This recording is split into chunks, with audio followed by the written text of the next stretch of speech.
Boa noite a todos. Boa noite a todas. Boa noite, Natália Sena.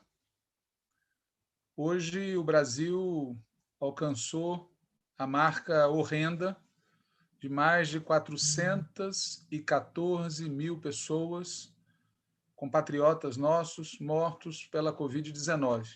A maioria das quais poderia ter sobrevivido se Bolsonaro e seus aliados não fossem o que são e quem são.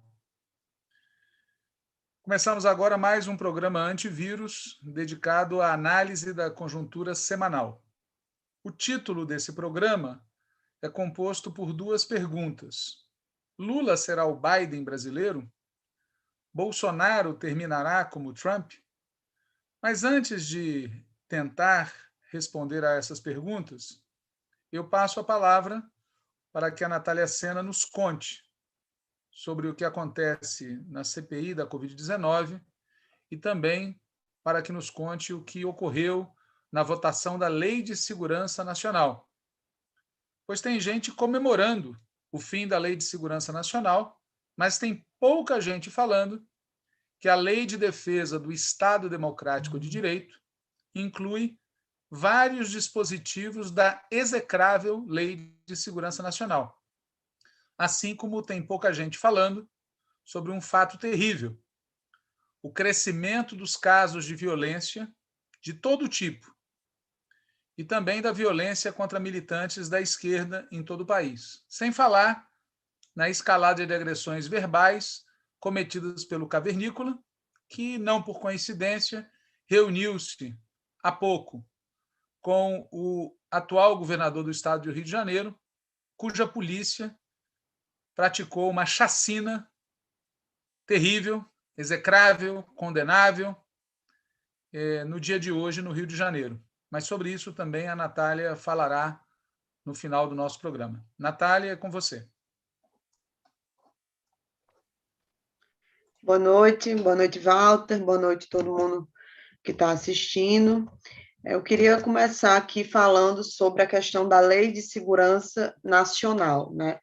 Essa lei, a gente já deu informes, comentou um pouco sobre o debate em torno da revogação e da aprovação de uma nova versão, digamos assim, que é a chamada Lei do Estado Democrático de Direito, né? Pois bem, essa lei foi aprovada nessa semana, na terça-feira, né, foi aprovado, e foi aprovada a revogação da Lei de Segurança Nacional e a colocação de uma outra lei no seu lugar. A gente tem falado de revogação, entre aspas, porque, na verdade, o que houve foi uma revogação concomitante com a aprovação de uma nova lei que repete vários dispositivos da antiga lei da ditadura militar, que é essa Lei de Segurança Nacional, ou seja, na prática é uma, digamos assim, revogação simbólica, né,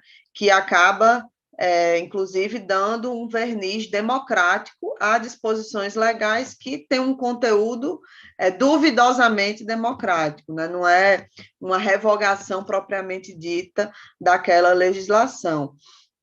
E eu digo isso com muita tranquilidade, porque a versão do relatório que foi aprovada na Câmara essa semana, além de repetir vários dispositivos que existiam na antiga, agora revogada Lei de Segurança Nacional, ainda manteve, por exemplo, a possibilidade de um agravante em caso de crime contra a honra do presidente da República.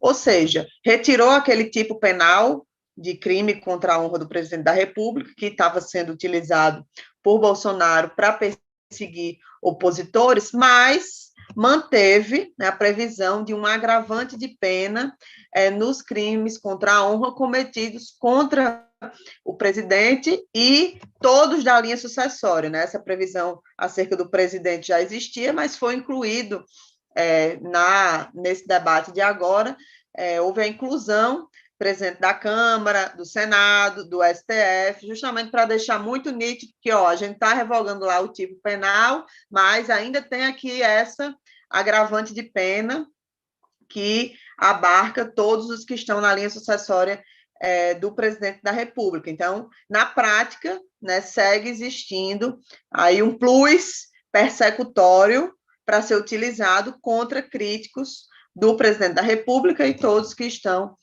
na sua linha sucessória. Além disso, a lei que foi aprovada no lugar da antiga Lei de Segurança Nacional, que agora está sendo chamada de Lei de Defesa do Estado Democrático de Direito, tem vários tipos penais genéricos, né? E aí eu vou explicar um pouco porque isso é um problema, né? Um exemplo de tipo penal genérico: abolição violenta do Estado Democrático de Direito. Esse é o tipo penal. A descrição desse tipo penal: tentar, com emprego de violência ou grave ameaça, abolir o Estado Democrático de Direito, impedindo ou restringindo o exercício dos poderes constitucionais. Ou seja, ultra genérico, né? Qualquer coisa pode ser encaixada aí, abolir o Estado Democrático de Direito. Como é que você define que condutas estão de forma nítida encaixadas nesse tipo penal? Muito difícil, né?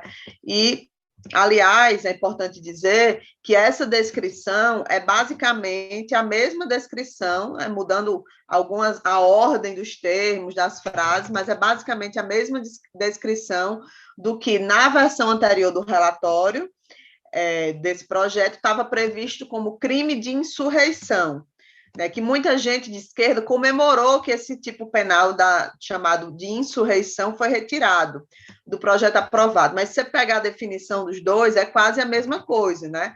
Então, assim, são tipos penais genéricos que a gente já vem dizendo há muito tempo que abre margem para a utilização contra a esquerda, contra as organizações populares, contra os movimentos sociais, né? Abre margem muito grande para se voltar contra nós.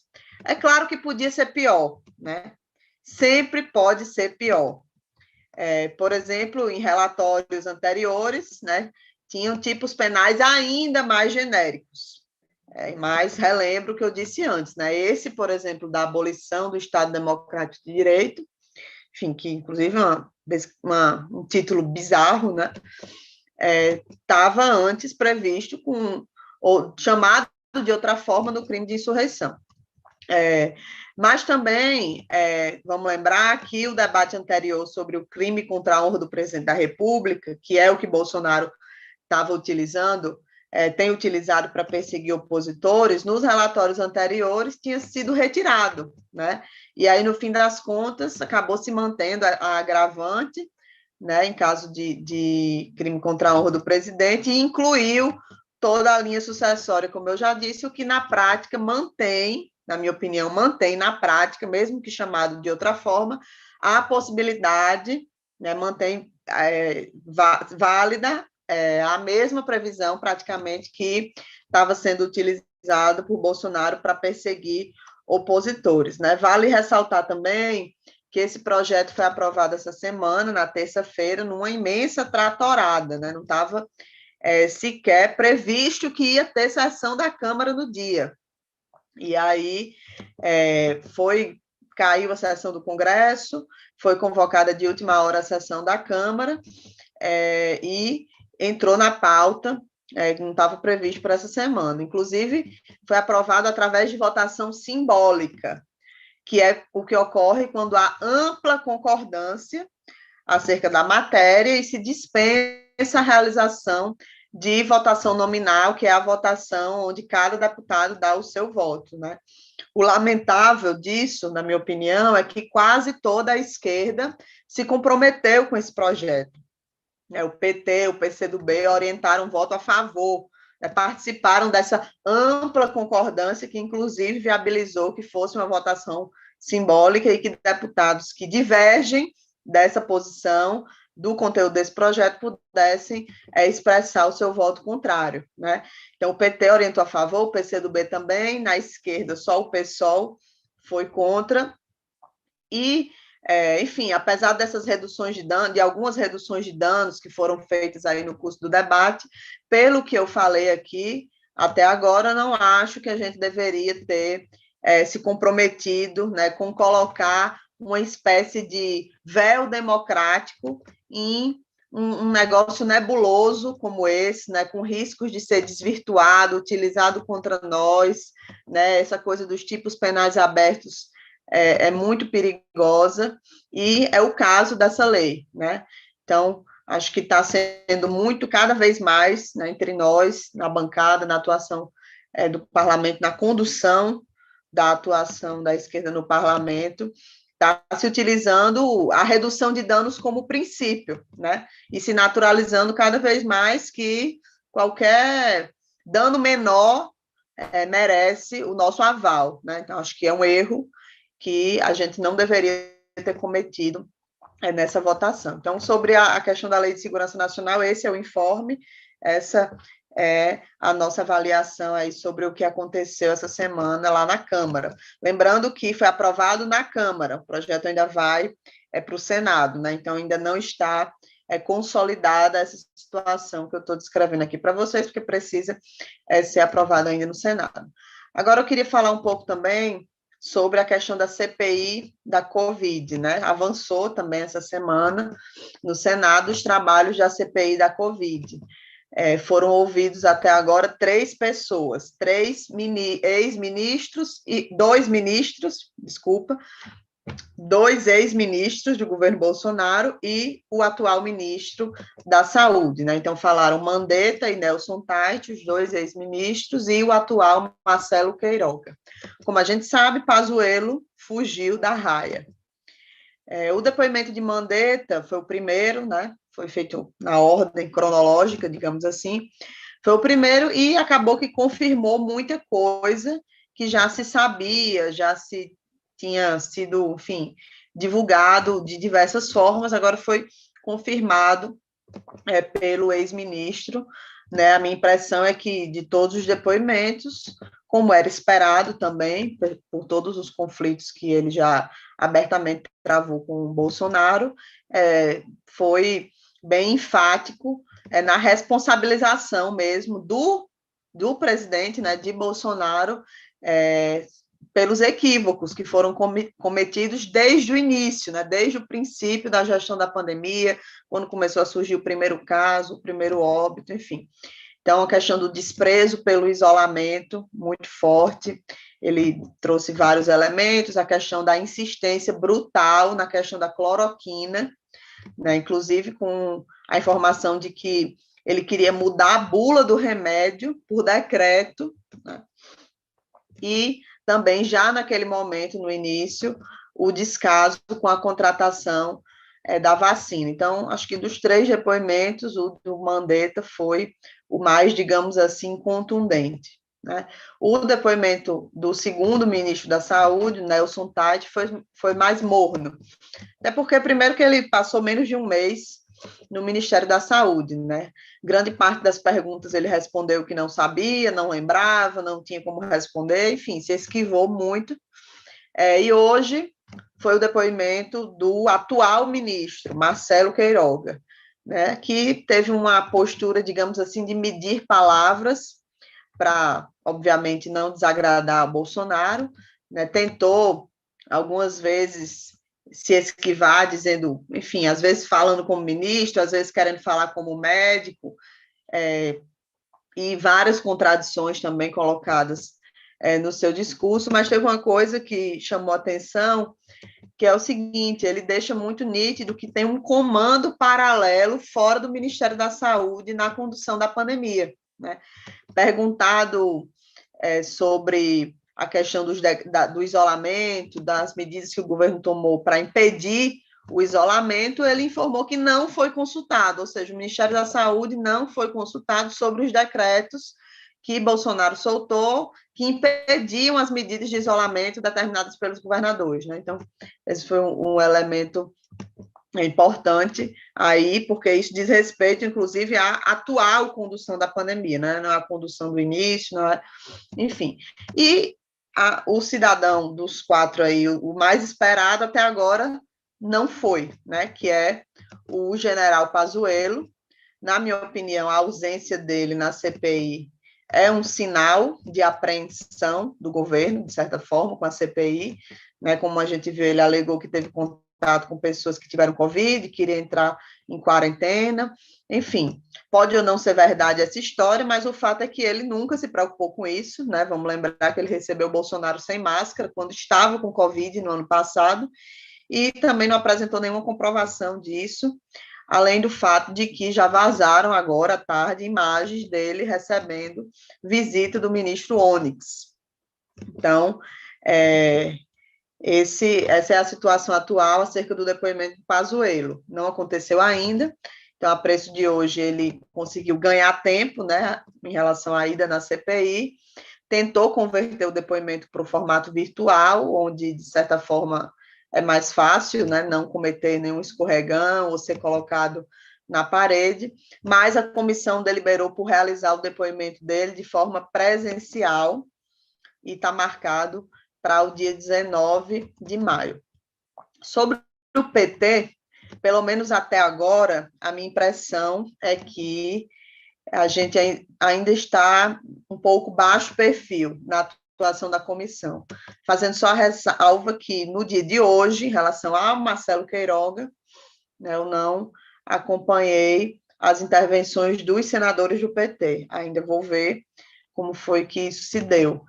De toda forma, tem tempo, na minha opinião, para isso ser alterado, inclusive a intervenção de hoje certamente foi um sintoma aí da linha que está seguindo, até porque os dois depoimentos que tinham acontecido antes do de hoje, né, dos dois ex-ministros, são, digamos assim, favoráveis à oposição, né, ministros que, em alguma medida, divergiram do negacionismo de Bolsonaro e, por isso, foram ou demitidos ou pediram para sair, né? Então, acho que ainda há tempo para uma subida de tom nossa, especialmente quando for a vez do Pazuello, do Ernesto Araújo, que já está colocado o depoimento dele, do Fábio Von Garten também, que já está aprovado o depoimento dele, que deve ser na semana que vem, além dos representantes das empresas, da Pfizer, que vão falar sobre a questão da compra de vacinas, né, que é uma coisa fundamental aí que o governo tratou com descaso. Então, muita água vai rolar ainda nas próximas semanas sobre a CPI, e certamente uma subida de tom maior vai acontecer quando essas pessoas mais, digamos assim, pró-governo, estiverem sendo interrogadas. Então, é isso. São esses os informes que eu queria passar aqui acerca desses assuntos do Congresso Nacional. Walter, com você. Obrigado, Natália. Como a gente falou no início, ao final do programa a gente vai vamos falar desse episódio, desse massacre que ocorreu lá no Jacarezinho, Rio de Janeiro, né? E quero pegar carona em algo que a Natália disse. Eu assisti uma parte da intervenção do nosso senador Rogério Carvalho, muito dura, né? Em relação ao ministro, em relação à ação atual do governo sobre esse tema da Covid. Bom, mas minha função aqui agora é tentar responder as duas questões propostas no card que convocou essa edição do Antivírus, né? Lula será o Biden brasileiro? Bolsonaro terminará como Trump? Vamos começar por essa última, né? Como é que o Trump terminou? O Trump perdeu por pouco as eleições presidenciais. E o Trump fez de tudo para tentar reverter na justiça o resultado. O de tudo incluiu uma tentativa de invasão do Capitólio, ou seja, da sede do governo, do parlamento, no caso, perdão, dos Estados Unidos. Trump saiu da presidência, está enfrentando processos, mas a extrema-direita segue tendo uma força política muito considerável nos Estados Unidos. Nós queremos que o Bolsonaro termine assim? Bom, num certo sentido, claro que sim, né? A gente quer que o Bolsonaro deixe a presidência. A gente quer que Bolsonaro seja processado por seus crimes, que seja condenado e que seja preso. Mas, num outro sentido, não. Para começo de conversa, a gente quer que o Bolsonaro saia da presidência agora, não em 2022. E isso por dois motivos. O primeiro é que nós estamos travando uma guerra nacional contra o vírus, mas na presidência da República a gente tem o maior aliado do vírus. O segundo motivo é que, se não tirarmos o Bolsonaro agora, a gente corre o risco dele chegar fortalecido em 2022. Vamos lembrar que o Trump foi derrotado por pouco.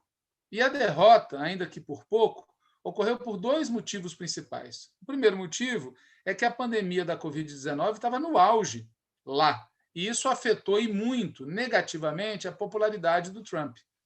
E o segundo motivo é que houve um levante popular contra o Trump, cujo estopim foi a reação contra o brutal assassinato de um cidadão negro por um policial. Esse levante foi essencial para despertar as pessoas e fazer com que muitas pessoas fossem votar contra o Trump. Lá nos Estados Unidos, é bom lembrar, o voto é facultativo. Os Estados Unidos são um país onde se dificulta ao máximo que o povo pobre, latino e negro possa votar. Pois bem, aqui no Brasil, a tendência, nós frisamos tendência, pois também pode ser que ocorra outra coisa, o Nicolelli está falando em terceira onda, por exemplo, a tendência é que a pandemia esteja melhor no final de 2022 do que está agora. E aí tem dois fatores a considerar. O primeiro é o avanço da vacinação, que avança, ainda que muito lentamente. E o segundo, tragicamente, é a, digamos, naturalização das mortes. Nós temos 414 mil pessoas mortas, podemos chegar a 1 milhão de mortos, mas por um fenômeno de anestesia social, esse maior número de mortos não necessariamente significa uma maior indignação proporcional.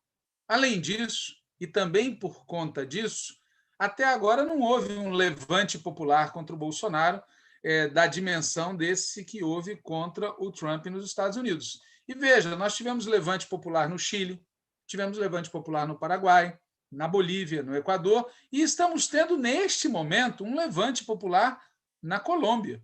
E nós tivemos, como já foi dito e eu repito, um levante até mesmo nos Estados Unidos.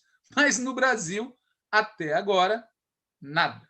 E se isso não ocorrer, se não houver um levante de massas contra este governo de merda, aumentam as chances do Bolsonaro ir ao segundo turno com possibilidade de vitória. Até porque há alguns sinais de que a economia possa melhorar ano que vem. Veja, os setores beneficiados pela política econômica e pela situação internacional têm conseguido grandes lucros. O setor financeiro, hoje saiu o resultado do setor financeiro, estão bombando, estão ganhando como nunca. O agronegócio, os exportadores e importadores. E, por outro lado, o desemprego está altíssimo hoje, o que facilita a vida dos capitalistas se eles quiserem ali na frente fazer investimentos na produção, pois eles vão conseguir pagar salários menores por trabalhos maiores. Não é que vai acontecer isso, mas pode acontecer isso, até porque tanto a China está crescendo, quanto os Estados Unidos estão tentando crescer, o que aumenta a demanda pelos produtos primários de países como o Brasil. E quando está tudo muito mal, até mesmo uma pequena melhora pode ser vendida como uma grande melhora, sem falar que Bolsonaro tem a chave do cofre. E nada impede que aconteça em 2022 o mesmo que aconteceu em 2020, ou seja, distribuição de recursos para os governos amigos. Por tudo isso, a gente tem insistido dentro do Partido dos Trabalhadores que a melhor hora de ir com tudo para cima do cavernícola é agora. Nós queremos derrotar Bolsonaro agora. Não queremos deixar isto para 2022. Quando a gente fala isso, sempre tem em algum lugar algumas almas republicanas que ficam incomodadas. Para essas almas republicanas, eu quero lembrar que as decisões do Supremo Tribunal Federal confirmaram que Lula poderia ter sido candidato em 2018. Bolsonaro só virou presidente porque houve uma fraude. E, portanto, não há razão alguma para termos o menor respeito pela legitimidade de seu mandato. E quanto à legalidade, alguém tem dúvida entre nós que Bolsonaro cometeu inúmeros crimes de responsabilidade, inclusive um crime contra a humanidade? Portanto, nesse sentido, nós queremos fazer com Bolsonaro algo diferente do que foi feito com o Trump. O Trump foi derrotado na data marcada para as eleições. O Bolsonaro precisa ser derrotado antes das eleições, se possível, com o impeachment. E se não, pelo menos nós temos que impor a ele tanto desgaste político que ele seja convertido numa nulidade eleitoral, desde agora, como aconteceu com Temer e com Sarney, que chegaram nas eleições de 2018 e 1989, respectivamente, como cadáveres políticos. Por isso, nós dizemos sempre que podemos, vamos ampliar a pressão pelo impeachment, não apenas por conta de Bolsonaro ser o maior aliado do vírus, não apenas por conta do risco de Bolsonaro se fortalecer eleitoralmente, mas também por conta de que, no caso do Brasil, são maiores as chances de êxito de um golpe do tipo tentado por Trump. Lá, fracassou. Mas aqui, Bolsonaro tem mais apoio nas Forças Armadas e nas polícias brasileiras do que Trump tinha. Isso que está acontecendo agora em Jacarezinho e as notícias que vêm de todo o país, de ameaças e de atentados contra lideranças populares, não é por acaso. Entretanto, vamos supor que o impeachment não ocorra. Vamos supor que mais nada ocorra. E vamos supor que Bolsonaro continue na presidência até 2022 e dispute a reeleição. Ou seja, o pior cenário, na nossa opinião. Se isso ocorrer, quem é que vai derrotar Bolsonaro? Quem é que vai acabar com isso, como diz na música? As pesquisas respondem. Se a eleição fosse hoje, Lula derrotaria Bolsonaro. E aí vem a questão, como diria o Noel Rosa, com que roupa o Lula vai disputar as eleições com Bolsonaro? Se nós ouvirmos o próprio Lula, há várias possibilidades. Nós gostamos, por exemplo, da que ele usou quando do discurso em São Bernardo, no início de março de 2021. Lula, um petista, uma pessoa de esquerda com propostas radicais para o país. Se fosse nos Estados Unidos, aquelas roupas que ele vestiu naquele discurso estariam, claro, mais para Bernie Sanders. Mas tem gente que não concorda com isso. Tem gente na esquerda brasileira e até no PT que diz que Lula deveria ser uma espécie de Biden brasileiro. Estou me referindo, entre outros, é claro, à opinião do ex-presidente do PT, ex-ministro e ex-governador Tarso Genro. O que Tarso quis dizer com isso? Ele mesmo explicou numa entrevista concedida ao UOL. A lógica do Tarso é o que eu chamo de possibilismo. Se organiza de trás para frente, do final para o começo, em torno do que ele, Tarso, acha que é o possível de se conseguir nessa etapa histórica. O que eu vou dizer a seguir é a maneira como eu vejo o que ele pensa, não necessariamente ele concorda com isso. Como o Tarso acha que qualquer governo pós-Bolsonaro será necessariamente de centro, então o presidente que sucederá Bolsonaro será necessariamente de centro. Mas como Lula é do PT, não de um partido de centro, então ou Lula vai perder as eleições ou Lula tem que vestir roupas mais adequadas. E é difícil, apesar do esforço de muita gente, às vezes, apesar do esforço que vem fazendo o próprio Lula em conversar com todo mundo, é difícil vestir no Lula roupas de centro. A solução lógica que o Tarso encontra é dizer que Lula é da esquerda, mas não é de esquerda. Agindo assim, segundo o Tarso, Lula seria capaz de unir a esquerda, a centro-esquerda e o centro democrático e, portanto, seria capaz de derrotar o cavernícola, se apresentando como um candidato que seria mais amplo do que a esquerda. Na cabeça do Tarso, é somente pelo centro e não pela esquerda que vai se conseguir derrotar a extrema-direita. Talvez por conhecer a mente de pessoas como Tarso, o João Santana, aquele Patinhas, que recebeu dezenas de milhões de reais para fazer campanhas eleitorais petistas e depois fez uma daquelas famosas delações premiadas, incluindo comentários extremamente depreciativos sobre muitos petistas, inclusive aqueles que pagavam as contas dele. Talvez por conhecer a mente de gente como Tarso, o João Santana esteja tentando fabricar em seu laboratório um Ciro Gomes fake, de esquerda, para ocupar o lugar vago, caso Lula venha a aceitar o figurino proposto pelo Tarso. Alguém pode falar que isso é um delírio. Pode ser. Mas o fato é que nesses tempos pandêmicos tem muita gente viajando na maionese. Por exemplo, essa semana eu participei de uma reunião em que um dirigente do partido, não vou citar o nome, disse textualmente o seguinte, abre aspas, o plano econômico do Biden é mais avançado que os nossos foram, fecha aspas. E completou, nós colocamos, abre aspas, os pobres no orçamento, mas sem a mudança da base de financiamento, a burguesia retoma o governo e regride tudo novamente, fecha aspas. Eu não sei se dou risada ou se choro quando vejo tamanha desinformação. Segundo nos lembrou uma companheira, a Luísa Dulce, tomando como base informações de um jornal esquerdista chamado The New York Times, A proposta de reforma tributária do Biden é modesta. Se todas, eu friso, todas, as medidas de taxação propostas, eu friso, propostas por Biden forem aprovadas, ainda assim, o nível de cobrança de impostos estaria abaixo daquele dos anos 40 e 60 e estaria abaixo até mesmo do nível de cobrança de impostos dos anos 90. Portanto, além de não fazer o menor sentido a comparação entre Biden 100 dias e Lula Dilma 14 anos, é também necessário dizer que o elogio implícito a Biden, como se ele estivesse fazendo uma revolução ou uma grande reforma estrutural, é baseado numa informação falsa, exagerada. E por falar em revolução, nós já comentamos e criticamos no antivírus da semana passada o entusiasmo da companheira Gleisi Hoffmann com o plano Biden. Segundo a companheira Gleisi Hoffmann, num tweet dela de 28 de abril de 2021, às 23 horas e 16 segundos, abre aspas, Biden revolucionando a economia capitalista. Nunca pensei que depois de Franklin Delano Roosevelt admiraria um presidente americano. Crescimento de baixo para cima. É o que precisamos para a América Latina. É o que precisamos para o Brasil. Fecha aspas. Biden, vamos lembrar de novo, foi um dos protagonistas do golpe de Estado contra Dilma. Foi um dos garantidores da condenação, prisão e interdição de Lula. Como é que um petista pode admirar alguém assim? É falta de memória? Além disso, crescimento de baixo para cima nos Estados Unidos imperialista, oligopolista, financiarizado só em filme de Hollywood. E a revolução?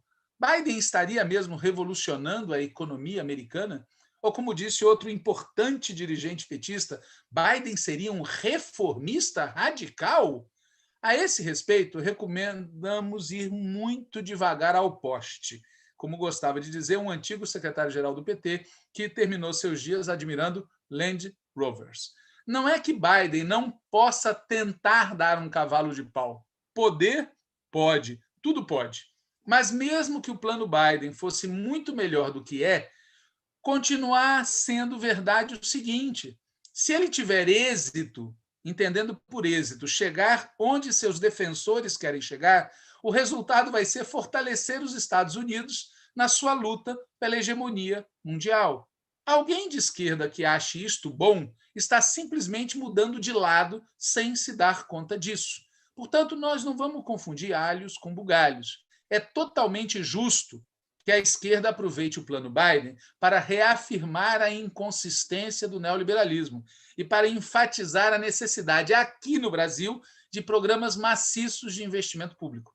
E é ótimo ver os neoliberais tupiniquins terem dificuldade de explicar o approach keynesiano das propostas do Biden. Esses neoliberais tupiniquins, como súditos colonizados que são duplamente mais realistas do que o rei. E por isso acreditam mesmo que as receitas do consenso de Washington seriam capazes de fazer os Estados Unidos superarem sua crise interna e enfrentarem o desafio posto pela China. Mas a esquerda não pode se limitar a isso. Nós não podemos virar torcida de presidente gringo. E não podemos perder de vista que o objetivo do Biden é reafirmar a hegemonia dos Estados Unidos. Ou seja, vamos sempre repetir isso. O que é bom para os Estados Unidos não é bom para o Brasil. Acontece que uma parte da esquerda brasileira tem estima baixa e parece ter a necessidade de ser legitimada pelo império. Quando o Tarso diz que o Lula deve ser o Biden brasileiro, quando a companheira Gleisi se declara cheia de admiração por Biden, quando outro dirigente fala que o plano Biden é mais avançado do que os nossos, quando se apresenta o nosso plano de reconstrução e transformação como algo relacionado ao plano Biden. Tudo isso revela, na minha opinião, antes de mais nada, uma imensa baixa estima, uma colonização mental. Parte dessa colonização mental tem pedigree intelectual. Trata-se do fato de que muitos de nossos dirigentes são keynesianos demais e marxistas de menos. São capitalistas democráticos demais e socialistas democráticos de menos. E por isso mesmo levam pouco em consideração a história. Vou dar um exemplo. Muita gente está ressaltando a analogia entre o New Deal do Franklin Delano Roosevelt e o plano Biden. A analogia é possível para começo de conversa porque o próprio Biden diz estar inspirado no Franklin Delano Roosevelt. E também porque a crise de 2008 lembra a crise de 29. E como depois de 1929 veio o New Deal, esperava-se mesmo que depois de 2008 viesse algo parecido ao New Deal. Só que o que veio, vamos lembrar, foi o Obama. Depois veio o Trump e nada de New Deal. E aí veio o Biden. Fez alguma coisa modesta quando comparado ao que houve no New Deal, mas mesmo assim muita gente diz, ufa, até que enfim, um New Deal. Acontece que há um aspecto dessa analogia que está sendo jogada para baixo do pano. Não foi o New Deal que tirou os Estados Unidos da condição de país da crise que começou em 1929 para a condição de potência mundial que os Estados Unidos assumiram em 1945. Foi a guerra, foi o esforço de guerra, foi graças à Segunda Guerra que os Estados Unidos saíram da crise e se converteram em potência hegemônica mundial. Por analogia, mesmo que tudo seja como dizem ser, e mesmo que tudo saia como planejado, não serão as políticas divulgadas pelo plano Biden que vão reconstruir a hegemonia mundial dos Estados Unidos. Não será o plano Biden que fará os Estados Unidos voltar a liderar, como Biden, Trump, Obama, Ed Caterva gostam de dizer. Se isso acontecer, será como antes, e aliás como de costume em se falando dos Estados Unidos, através da guerra. Não por acaso o Biden ressuscitou em seu recente discurso a afirmação segundo a qual os Estados Unidos seriam o arsenal da democracia. Portanto, em se tratando dos Estados Unidos, não é possível separar a política externa da política interna. Falar das partes supostamente boas do plano Biden e não falar do conjunto da obra. Não é possível falar da economia e não falar de política e de guerra. Aliás, um dos que alertou para isso foi um importante comunista estadunidense chamado Dwight Eisenhower. Esse cidadão, que obviamente de comunista não tinha nada, foi presidente dos Estados Unidos e no dia 17 de janeiro de 1961 ele fez um discurso de fim de mandato, no rádio e na TV. Eisenhower disse que os Estados Unidos estava compelido a criar uma indústria permanente de armamentos e a montar uma enorme força militar. Mas, olha lá, ele reclamou, logo ele, que era um militar experiente, ele reclamou da injustificada influência que o complexo militar industrial estava crescentemente conquistando. E ele disse que o novo complexo militar industrial poderia enfraquecer ou destruir as instituições e princípios que estavam destinados constitucionalmente a proteger. E anos depois, outro perigosíssimo esquerdista chamado Friedman disse o seguinte, abre aspas, os Estados Unidos estiveram em guerra por cerca de 10% de sua existência. Essa estatística só inclui guerras importantes. A Guerra de 1812, a Guerra Mexicano-Americana, a Guerra Civil, as duas guerras mundiais, a Guerra da Coreia, a Guerra do Vietnã. Durante o século XX, os Estados Unidos estiveram em guerra 15% do tempo. Na segunda metade do século XX, foi 22% do tempo. E desde o começo do século XXI, em 2001, os Estados Unidos estiveram permanentemente em guerra. A guerra é central para a experiência norte-americana e sua frequência cada vez maior. Está incrustada na sua cultura e profundamente enraizada na geopolítica do país. Fecha aspas. Portanto, pessoal, não vamos nos iludir. Na melhor das hipóteses, o plano Biden faz parte de uma operação geopolítica de guerra. Digo na melhor das hipóteses, porque nós não podemos avaliar o plano pelo que eles dizem acerca do plano. Nem podemos ter tanta certeza positiva a partir de pouco mais de 100 dias. Alguém lembra dos elogios que se fez acerca de medidas parecidas tomadas por Obama e por Trump? Pois é. Vou dar um exemplo mais recente, retirado de um texto assinado pelo companheiro Marcelo Zero e pelo companheiro Aloysio Mercadante, publicado na revista Focus. No dia 3 de maio, a dupla Zero e Mercadante escreveu o seguinte, abre aspas, há no plano Biden o reconhecimento explícito de que a crise não será superada e os Estados Unidos não poderão voltar a ser competitivos se não reconstituírem sua classe média, distribuírem renda, eliminarem a pobreza, gerarem empregos decentes e sindicalizados, assegurarem direitos trabalhistas e investirem em serviços públicos e no estado de bem-estar. Fecha aspas. Que Biden diga isso, vá lá. Mas é uma imensa ilusão achar que a crise será superada se os Estados Unidos reconstruírem internamente o que eles chamam de American Way of Life, A crise dos Estados Unidos vai ser superada se os Estados Unidos vencerem a guerra contra a China. Claro que, para isso, a classe dominante estadunidense precisa reconstruir, ainda que parcialmente, a coesão interna. Uma nação tão fraturada internamente como eles estão não vai ganhar nenhuma guerra do lado de fora. E não vai ser fácil superar essa fratura social, entre muitos outros motivos, porque os sinais de que pode acontecer uma retomada econômica nos Estados Unidos já estão ampliando a migração em direção àquele país, o que aumenta os conflitos políticos, econômicos e sociais. O que nos ajuda a lembrar, aliás, que o tal American Way of Life nunca foi para todos. E que, por outro lado, o American Way of Life foi possível para aqueles que foi possível, para aqueles que existiu, essencialmente graças ao imperialismo, não graças às tais políticas sociais. Mas o problema principal do plano Biden, do ponto de vista da esquerda, é algo que, aliás, foi apontado explicitamente pelos já citados mercadantes zero, portanto, insuspeitos. O plano Biden, dizem eles, não trata do problema central do capitalismo, a saber, a financiarização perversa da economia real. Só que, mesmo reconhecendo isso, a dupla zero e mercadante chega a dizer que aquilo que o Biden propõe não é apenas uma pequena reforma, é uma mudança de paradigma. Eles dizem que, caso seja exitoso, o plano Biden vai significar o abandono do neoliberalismo radical e hegemônico desde Ronald Reagan e da austeridade fiscal procíclica. Bom, é claro que as palavras reforma e paradigma possuem tantos significados quanto fregueses, mas simplesmente eu não consigo entender como é que é possível falar de abandono do neoliberalismo radical e hegemônico desde Ronald Reagan sem o plano Biden nem ao menos tratar da financiarização perversa da economia real. Noutra passagem do seu texto, Mercadante Zero falam que estaríamos diante de uma revisão completa do chamado modelo neoliberal impulsionado pelo Consenso de Washington, isso para dizer o mínimo.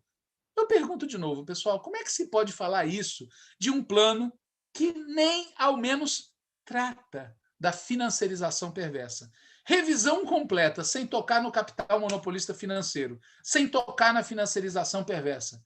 Como é que pode? Veja, o Biden pode vir a tentar fazer isso? Pode. Tudo pode, não é impossível. Mas o fato é que não fez e ainda não deu nenhum indício de que pode vir a fazê-lo. Acho que é hora de voltar a falar daquele dirigente que eu citei no início, sem dar o nome. Segundo ele, o plano econômico do Biden é mais avançado que os nossos foram. Isso porque nós teríamos colocado os pobres no orçamento, mas, palavras dele, sem a mudança da base de financiamento, a burguesia retoma o governo e regride tudo novamente. Como já falei, a comparação entre Lula, Dilma versus Biden não faz o menor sentido. Mas atenção, o que ele fala do Brasil é exatamente o que vai acontecer nos Estados Unidos se a financiarização não for tratada. Os investimentos públicos feitos hoje vão ser capturados amanhã pelo capital monopolista financeiro. E como o capital monopolista financeiro é o núcleo duro do neoliberalismo e da austeridade, o resultado final tende a ser mais concentração de riqueza. Concentração de riqueza que, é claro, internamente aos Estados Unidos pode ser atenuada pela ampliação do excedente imperialista que os Estados Unidos captura fora do país. O que é mais um motivo para preocupação, pois nos Estados Unidos a aliança Pentágono mais Wall Street segue forte. Agora, com Biden, cresceu a verba para defesa no orçamento. E como nós sabemos, defesa nos Estados Unidos é o nome que eles dão para atacar os outros. Vamos lembrar, além disso, que investimento público não é e nunca foi proibido nos Estados Unidos neoliberal. Por exemplo, foi feito um imenso investimento público nos últimos anos, com o Obama e com o Trump, para salvar o capital monopolista financeiro. Até estatização de banco e indústria eles chegaram a fazer. E por essas e por outras razões, naquela época, especialmente com Obama, também teve gente dizendo que o neoliberalismo tinha morrido. Acontece que investimento público sem alteração da estrutura de propriedade acaba fortalecendo os de sempre. Sendo assim, eu considero simplesmente impressionante que se diga, como ouvi também recentemente, de um dos líderes de uma importante tendência que no passado já foi trotskista e hoje eu não sei dizer, esse importante líder disse que a política de Biden pode ser chamada de qualquer coisa menos de neoliberal. Veja, enquanto o capital monopolista financeiro e a financiarização estiverem dominando, nós vamos ter neoliberalismo. Claro que o neoliberalismo pode assumir diversas formas. Claro também que o capital monopolista financeiro pode adotar outras políticas, mas o fato é que, pelo menos até o momento, o capital monopolista financeiro, o complexo industrial militar e as transnacionais não foram nem roçadas, nem há sinal de que venha a acontecer isso. Pode acontecer? Pode, tudo pode, mas está longe de ser trivial. Entre outros motivos, porque implicaria em tentar investir produtivamente trilhões de dólares que estão circulando nos mercados financeiros.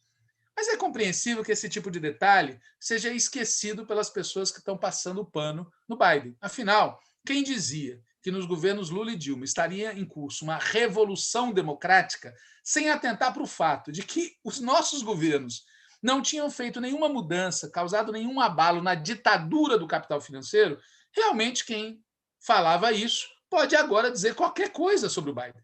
Isso me leva a outra afirmação que está no texto dos companheiros Mercadante Zero. Eu vou ler, abre aspas.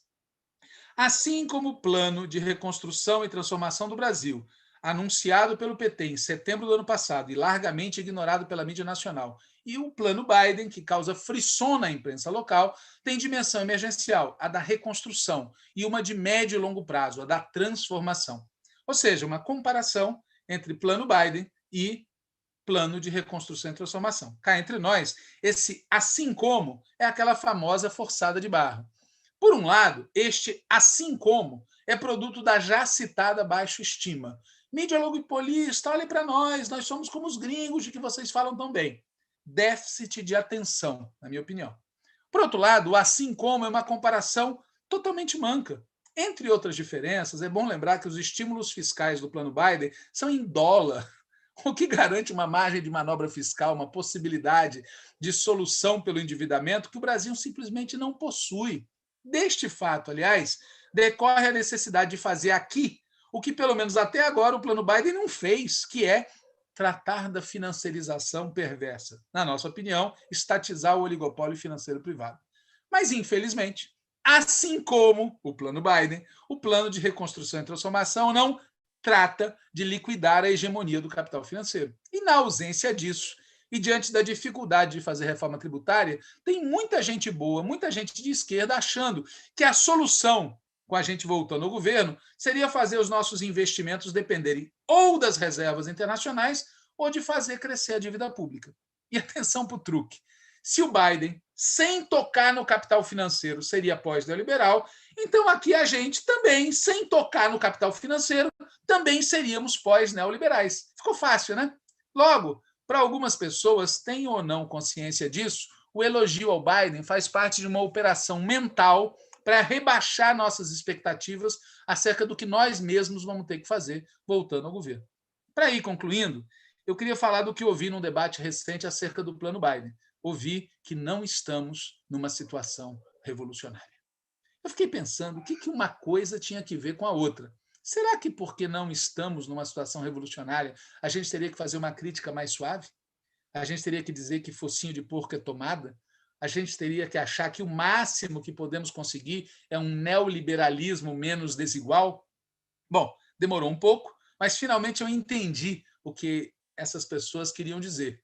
Como não estamos numa situação revolucionária, então a crise do capitalismo vai ser resolvida pelo próprio capitalismo do seu jeito, capitalista. E, portanto, o plano Biden seria o máximo de solução possível na atual correlação de forças. É aquele tal jeito possibilista de pensar que eu já citei ao falar do Tarso Genro. Pois bem, eu peço às pessoas que usam esse tipo de argumento que usem também um pouco de lógica. Se acham que o plano Biden lembra o New Deal, por favor, respondam qual era a situação do mundo nos anos 30.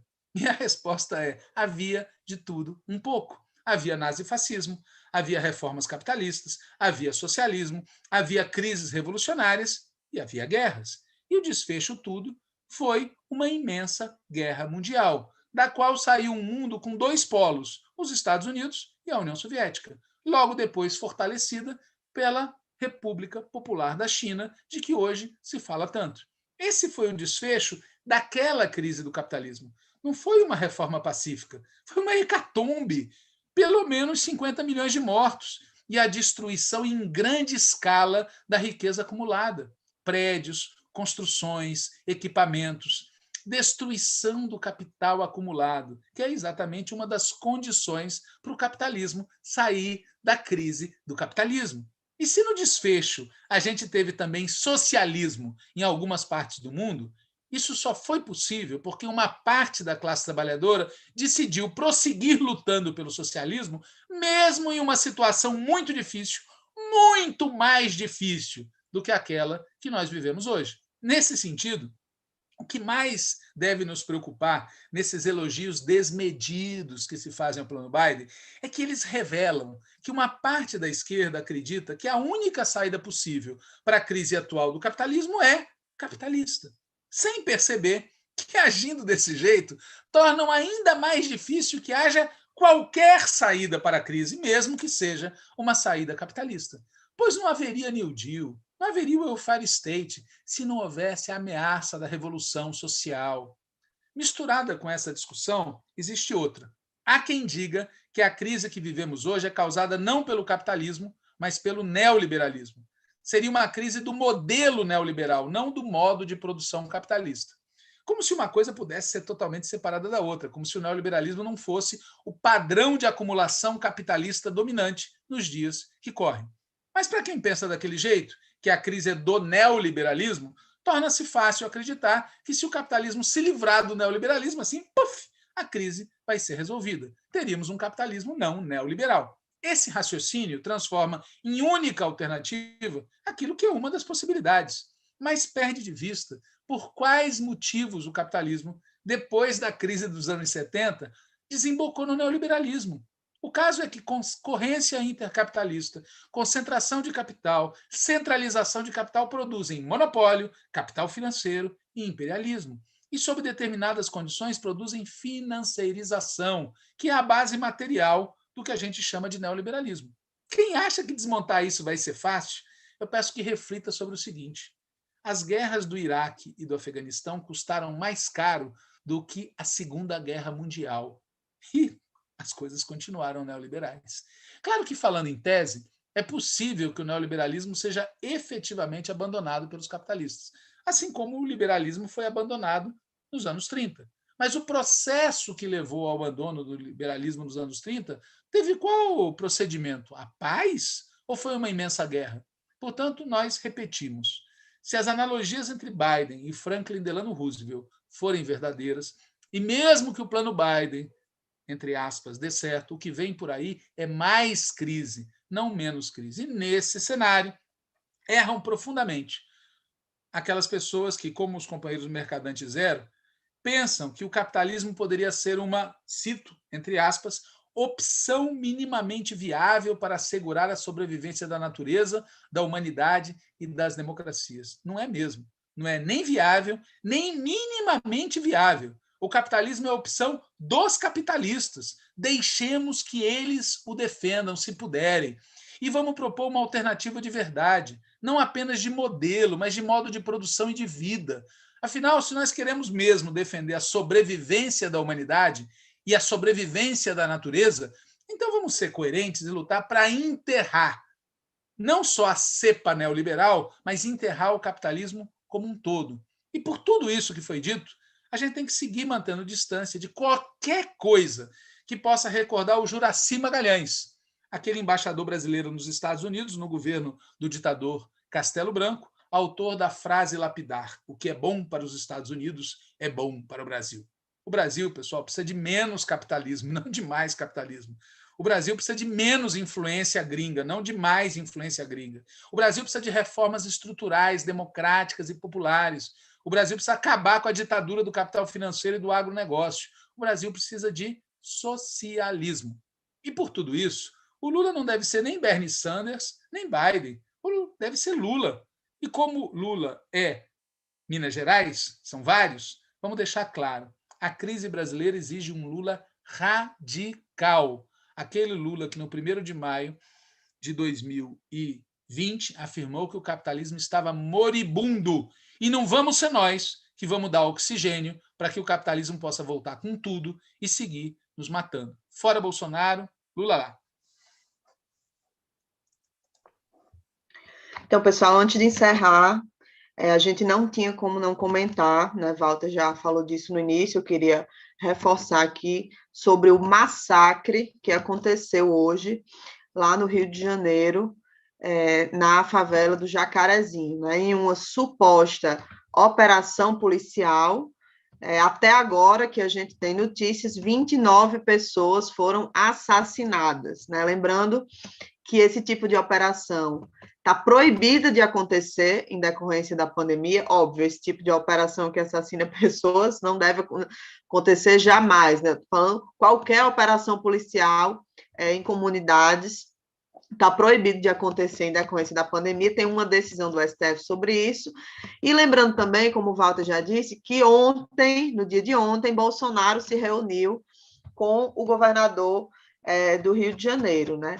E, por último, lembrando que nas últimas semanas aumentou bastante o número de relatos de ameaças e até de agressões contra pessoas de esquerda, né? Alguns fatos no 1º de maio chamaram atenção, como, por exemplo, do petista que foi espancado em Recife. Então, estamos lembrando aqui de todos esses fatos relacionando a esse massacre que aconteceu, porque não me parece que existam coincidências.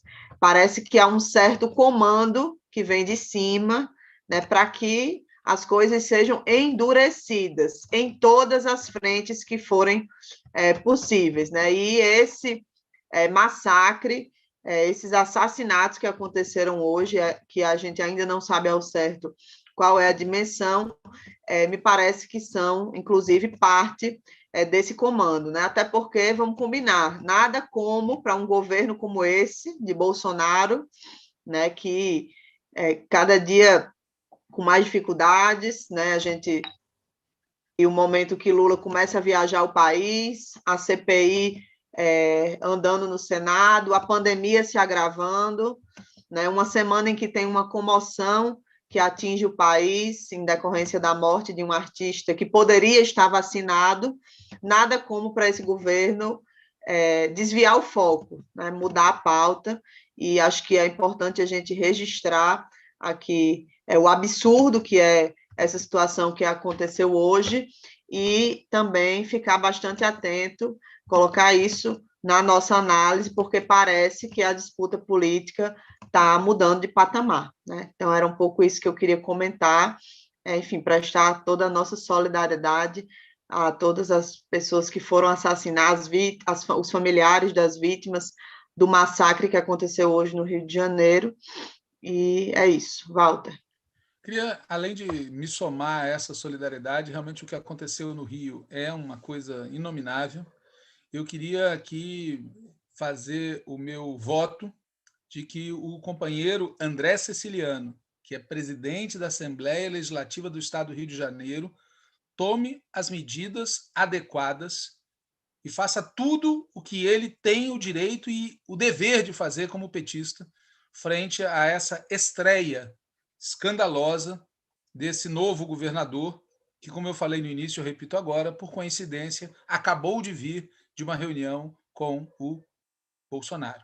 Jabuti não sobe em árvore sozinho, alguém coloca ele lá.